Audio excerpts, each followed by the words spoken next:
Frontoparietal Central Executive Network. Central Executive Network. Yeah, Central Executive Network, which is your... All right, so we got 3. Break me down here. Why are we using the last time we talked about the default mode network? Yeah. So here's this use of network again. So I'm assuming that we're talking about some parts working together again. Yep, and the frontal parietal part tells you that it's going from your frontal lobe to your parietal lobe. Okay. Parietal lobe is doing some stimulus calculation in that case, and your frontal lobe is doing goal-directed representation. Why are we using the word executive? Because it is more of a control network.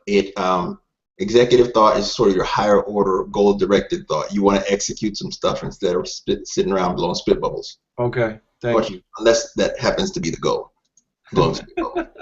Which, could happen. I mean, goal-directed behavior as it is. Also, key thing, goal-directed behavior. Yes. Go That's more the difference with between that. what you want to do. Slow tonight. Huh? I'm slow tonight, so spoon feed me a little more. Okay. Say I want to be an athlete. Okay. I know that this is the long-term goal that I have. I can do things from time to time that are consistent, like daily practice. You're able to represent a long-term goal in your head, and in particular, the one that humans think about is value-based decision-making. Now, on the other end, you have stimulus. You might have beer that your team, who don't necessarily want to be as athletic all the time as you are, having after-game parties. That's the stimulus right there. Maybe pie, maybe a nap, maybe sleeping in instead of going in at 5 in the morning. These are the stimuli that are present that you have to counter with the goal-directed representation. And your frontoparietal network allows you to snap out of default mode. It inhibits your default mode network. So either if it's coming from frontal area, it's letting you know that something super important that you want to accomplish is keeping you from daydreaming, sort of like passion. Now, if it's coming from outside stimulus, is notification that maybe your house is on fire, you need to get out, instead of daydream. So it's the top down, which is like goal directed, or bottom up, which is stimulus directed, both of which interrupt your default mode network. A lot of psychiatric conditions come from the inability to switch from the mode where your default mode network is operating. So,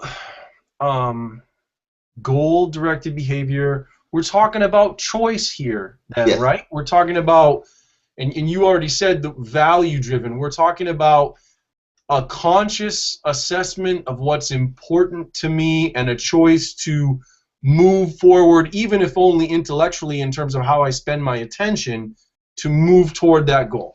Yeah, and even beyond that, some subconscious elements, like you can trigger someone with, like, identities work in this way also.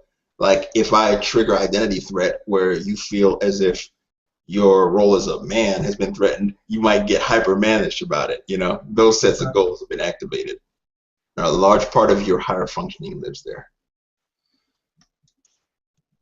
In our last video, we talked about how to cultivate, only briefly, but still we did talk about it, how to cultivate the good things that come from engaging your default mode network by practicing mindfulness. Mm-hmm. Give me a little bit of that again. If we want to get better at switching, if Yep. we want to get better at interrupting our default mode network so that we can focus on what's important and help us get to our goals, how do we strengthen this executive network, this central executive network? Now you're looking at this is another case where mindfulness comes into play, because mindfulness deals with myelination. So anytime I'm telling you frontoparietal pathway, I'm talking about the amount of myelination between frontal and parietal lobes. So you put myelination around something, it becomes a snappier habit to make information travel between those, like 10,000 times faster, which in brain words means the other pathways don't exist, because it's like electricity. So by being more mindful, what happens is that you're able to, first of all, as we discussed, if you're mindful enough where when an emotional trigger happens, you're able to evaluate it as not that important and don't go into full switching over to fight, flight, or goal-directed behavior because you're like, oh, well, I thought I was supposed to swing at the ball, but it wasn't quite it. So you can wait. The other way around is that by having the ability, the wiring between the myelination between like your attention network, the dorsal attention network, which the frontal parietal connects, and the your default mode network, you're able to inhibit spontaneous kick-ins of the default mode network. So if you're thinking about something, you're less likely to be distracted. Mindfulness also enables that. Now, that's really interesting. So now, because you use a word, right? You say mindfulness. But now, through what we're talking about different kinds of mindfulness or different levels of mindfulness, because we're saying in your default mode network, you can learn to be mindful almost in an observational way. Yes. When I'm in default mode network, I can learn to just observe sort of what comes to me, right? Yeah.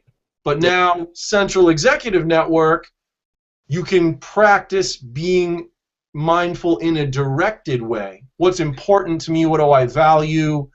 What do I want to focus on? Yeah. So that I can have what I want and be what I want and do what I want. Yeah? Yep.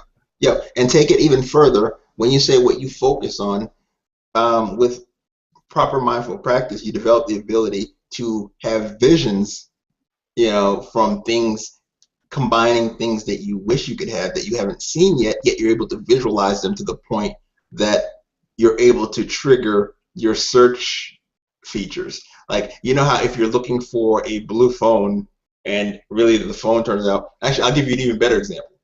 Sometimes I use my wife's car and I'll take it to, say, the mall or something.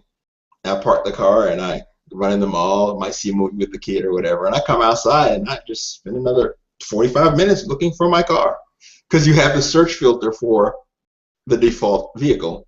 Yeah. You're looking right past the car because you're not looking for it. That is a function of, with the default mode network, with your central executive network, you're able to set search templates. And when you practice mindfulness and you practice guided visualization and creative visualization, you're able to spot what they call affordances. You can spot things related to your vision within the context of the world, and spotting those things avoids spotting distractors like partying with your friends, because subconsciously you'll see, well, it's 7 o'clock, and that becomes a trigger for, it's about an hour from when I want to wind down for the night. Instead, I go out with you guys and have pizza, which leads to beer. Mm-hmm. Yeah, it's that level of projecting your values, your goals onto the outside world to create those affordances and opportunities. That's one of the benefits of mindful thinking, mindful practices.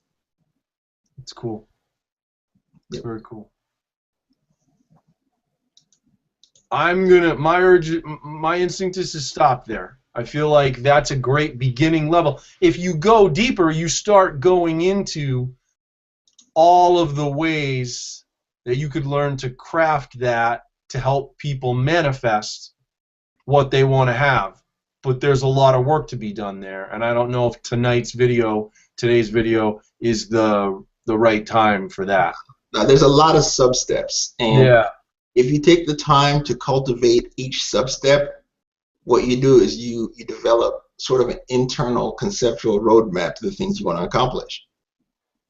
You can say to yourself, okay, I'm set switching.